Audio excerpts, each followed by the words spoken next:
दोस्तों पिछले 4 सालों से वर्ल्ड हैप्पीनेस रैंकिंग में सबसे ऊपर है फिनलैंड। दुनिया में खुशी का पैमाना बनाने वाले एक्सपर्ट्स कहते हैं कि फिनलैंड समेत यूरोप के अधिकतर देश खुशी के पहले पैमाने यानी आत्मसंतुष्टि या सेल्फ सेटिस्फेक्शन पर खड़े उतरते हैं। वजह है इन सभी देशों की संस्कृति कुछ खास नियमों पर चलती है। इन्हें पहली बार नॉर्वे के लेखक अक्सेल सैंडेमुस ने अपनी किताब में 10 नियमों के रूप में उल्लेख किया था। अब यह नियम यहाँ के स्कूलों में भी पढ़ाई जाती है। आज इस वीडियो में मैं उन 10 नियमों के बारे में बताऊंगा जो फिनलैंड के लोग अपने जीवन में अपनाते हैं और कैसे आप भी इसे अपना सकते हैं। तो चलिए शुरू करते हैं। तुम्हें यह नहीं सोचना है कि कोई खास या आम है, समाज में सब बराबर है। यहाँ खास और आम का कॉन्सेप्ट नहीं है। फिनलैंड की राजधानी में भी मकानों की कीमत इलाके के हिसाब से नहीं, आकार के हिसाब से तय होती है। कोई भी मोहल्ला अमीरों का नहीं है। यहाँ आपको हर मोहल्ले में अमीर और गरीब एक साथ ही रहते मिल जाएंगे। हर व्यक्ति अपनी जरूरत के मुताबिक कहीं भी मकान खरीद सकता है। तुम्हें नहीं सोचना है कि तुम्हारी संपत्ति किसी से ज्यादा है, यानी दिखावा नहीं करना। अपनी संपत्ति का दिखावा नहीं करना है। फिनलैंड के किसी भी शहर में महंगी गाड़ियां नहीं दिखेगी। देश के सबसे अमीर व्यक्ति एंटी हर्लिन भी साधारण गाड़ी से ही चलते हैं। यहाँ निजी संपत्ति का दिखावा करने को पूरा समाज एक बुराई के रूप में देखता है। यहाँ आम लोगों में इसकी चर्चा भी नहीं होती कि फिनलैंड में सबसे अमीर व्यक्ति कौन है। तुम्हें यह नहीं सोचना है कि तुम्हारा ज्ञान दूसरों से ज्यादा है। सीखते रहना है, यानी ज्ञान का दिखावा नहीं करना है। फिनलैंड में टीचर बनने के लिए सबसे टफ एग्जाम से गुजरना पड़ता है। यह मान्यता है कि टीचर का पेशा सबसे अहम है। सबसे योग्य व्यक्ति ही टीचर की नौकरी पा सकता है। योग्यता के साथ ही विनम्रता टीचर्स के लिए जरूरी है। यहाँ टीचर्स बच्चों के दोस्त बनकर रहते हैं। यही एजुकेशन सिस्टम की खासियत है। तुम्हें नहीं मानना है कि तुम सबसे बेहतर हो। सबको समझने की कोशिश करनी है, यानी पद या प्रतिष्ठा से बेहतरी ना जुड़ी हो। फिनलैंड की राष्ट्रीय फुटबॉल टीम के कोच मार्कू कनेरवा यहाँ रोल मॉडल है। वे खुद मशहूर फुटबॉल रहे, इसके बावजूद एलिमेंट्री स्कूल में टीचर भी बने। बतौर कोच उनकी खासियत ये मानी जाती है कि वे टीम के सेवक जैसा व्यवहार करते हैं। वे बिना दबाव के सीखने की प्रोसेस को सपोर्ट करते हैं।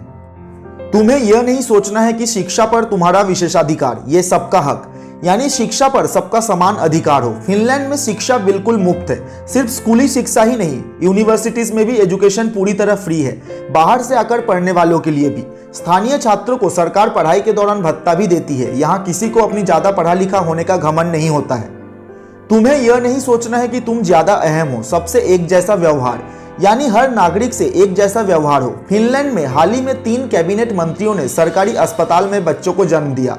उन्हें वही सुविधाएं मिली जो आम नागरिकों को मिलती है। यहाँ खास ख्याल रखा जाता है कि किसी को भी विशेष सुविधा ना दी जाए। सबसे बराबर व्यवहार हो। सरकारी सिस्टम से जुड़े लोग इसका ज्यादा ख्याल रखते हैं। तुम्हें कभी जन्म, योग्यता या उपलब्धि पर किसी से जलन नहीं करनी है, यानी जीवन के हर पहलू में समानता हो। फिनलैंड में स्वास्थ्य और शिक्षा की सुविधाएं सबके लिए एक जैसी है। रोजगार के मौके भी सबको बराबर मिलते हैं। नेता, मंत्री, व्यापारी, नौकरी करने वाले या बेरोजगार, सभी के बच्चे एक जैसे माहौल में बड़े होते हैं। यही कारण है कि यहाँ बच्चों में असमानता की वजह से कभी जलन का भाव नहीं आता। तुम्हें कभी किसी भी वजह से किसी प्राणी का मजाक नहीं उड़ाना है, यानी सबकी भावनाओं का सम्मान हो। फिनलैंड के समाज में इस बात पर फोकस बचपन से ही किया जाता है। यह ध्यान रखा जाता है कि बच्चे एक साथ मिलकर हंसे, मगर एक दूसरे पर कभी ना हंसे। किसी की शारीरिक बनावट, समझ या सामाजिक हालतों का कभी मजाक नहीं उड़ाया जाता। तुम्हें दूसरों की राय नहीं, खुद को जानना है। यह प्रकृति की गोद में संभव, यानी अपनी खुशी नेचर यानी प्रकृति में तलाशी जाए। फिनलैंड का 70% इलाका जंगल है। देश में 1,88,000 झीलें हैं। लोगों का सबसे पसंदीदा काम नेचर के बीच वक्त बिताना है। शहरों में रहने वाले करीब हर व्यक्ति के पास ग्रामीण इलाके में समर कॉटेज भी है। यहाँ आने वाले पर्यटक कहते हैं कि फिनलैंड में नागरिकों का जीवन किसी रिसोर्ट के मेहमान जैसा है। तुम्हें अपनी उपलब्धियों का बखान नहीं करना है। बिना श्रेय लिए काम करो, यानी क्रेडिट लेने के बजाय चुपचाप काम किया जाए। कोरोना काल में फिनलैंड की प्रधानमंत्री सना मरिन ने खुद लोगों के लिए जरूरी चीजें जुटाई। ग्राउंड पर मैनेजमेंट देखा, मगर कभी इसका प्रचार नहीं किया। देश के अमीरों ने जमकर दान दिया, लेकिन कोई भी सामने नहीं आया। यहाँ कोई भी काम का क्रेडिट लेने को अच्छी बात नहीं मानता है।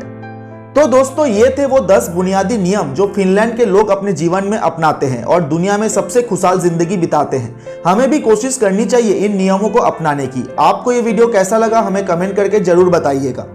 दोस्तों, अगर आपको हमारा वीडियो अच्छा लगा तो प्लीज़ इस चैनल को सब्सक्राइब एंड शेयर जरूर कीजिएगा और नोटिफिकेशन बेल को भी दबाना मत भूलिएगा, ताकि हमारे नए वीडियोस का नोटिफिकेशन आपको सबसे पहले मिले। धन्यवाद।